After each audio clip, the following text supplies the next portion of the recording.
Hello students, आज हम प्रतिरोधों का संयोजन पढ़ेंगे। ये आपने 10वीं क्लास में पढ़ा है, यहाँ दोबारा से है। प्रतिरोध दो प्रकार से जोड़े जा सकते हैं, तो श्रेणी संयोजन होता है, दूसरा समांतर संयोजन होता है। तो श्रेणी संयोजन में यदि दो प्रतिरोध इस तरह से जुड़े हैं कि जो विद्युत धारा इसमें से होकर बहे वही दूसरे में जाए, तो इसको हम क्या बोलते हैं? श्रेणी संयोजन बोलते हैं। दोनों प्रतिरोधों में धारा समान होती है, कुल विभवांतर दोनों प्रतिरोधों के विभवांतर के योग के बराबर होता है। तो ये मैंने यहाँ लिख भी दिया, दोनों से समान विद्युत धारा को गुजरना पड़ता है और दोनों प्रतिरोध श्रेणी क्रम में होंगे और श्रेणी क्रम में विभवांतर का क्या होगा? विभाजन होगा। तो V बराबर V1 प्लस V2। अब जरा ओम का नियम लगा करके देखते हैं।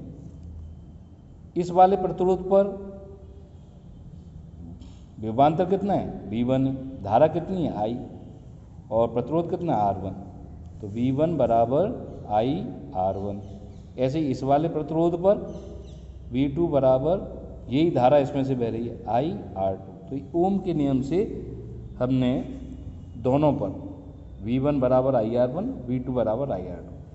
अब संयोजन में हम करते क्या है कि इन दोनों प्रतिरोधों को हटा करके सिर्फ एक प्रतिरोध लगाना चाहते हैं, वो वही काम करे जो दोनों मिलकर के कर रहे थे।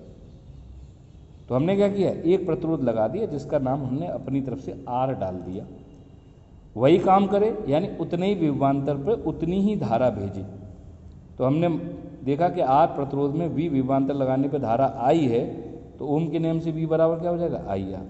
अब ये जो सूत्र था V बराबर V1 प्लस V2, विभवांतर का विभाजन हुआ था, यहाँ पर हम V1 V2 और V की ये वैल्यू जैसे ही रखेंगे तो IR बराबर IR1 प्लस IR2 और I सब में से कट जाएगा तो R बराबर क्या बचेगा? R1 plus R2। तो श्रेणी संयोजन में प्रतिरोध सीधे सीधे जुड़ गए।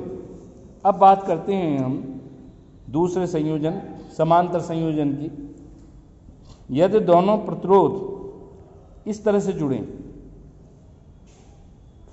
कि धारा का उनमें विभाजन होकर के धारा जाती है उनमें, या धारा का उसमें विभाजन होता है और बाद में धारा मिल जाती है, यानी दोनों पे विभवांतर समान हो लेकिन धारा का क्या हो रहा हो? विभाजन हो, तो उसको क्या बोलते हैं? समांतर क्रम बोलते हैं। तो समांतर क्रम में धारा का विभाजन हुआ, इसलिए I बराबर I1 प्लस I2 हम लिखेंगे और वही ओम का नियम लगाएंगे। V दोनों पे बराबर है, I1 I2 बदल गए तो I1 R1 बराबर V, I2 R2 बराबर V। तो I1 का मान V अपॉन R1 और I2 का मान V अपॉन R2 हो गया। अब इन दोनों की जगह एक प्रतिरोध लगा दें। भाई संयोजन से हम क्या चाह रहे हैं? दोनों को हटा के एक लगाना चाह रहे हैं। तो V बराबर IR, तो I बराबर V अपॉन R। इस सूत्र में I बराबर I1 प्लस I2 में I1 I2 और I का मान हम जैसे ही रखते हैं, V अपॉन R बराबर V upon R1 plus V upon R2। इधर से हमने V कॉमन लिया तो 1 upon R1 plus 1 upon R2, V से V कट गया तो 1 अपॉन R बराबर 1 upon R1 plus 1 upon R2। तो श्रेणी क्रम में R बराबर R1 प्लस R2 और समांतर क्रम में 1 अपॉन R बराबर 1 upon R1 plus 1 upon R2 आता है। ठीक है, तो ये इंपॉर्टेंट है, ये सूत्र याद करनी है आपको, इनका प्रयोग होगा।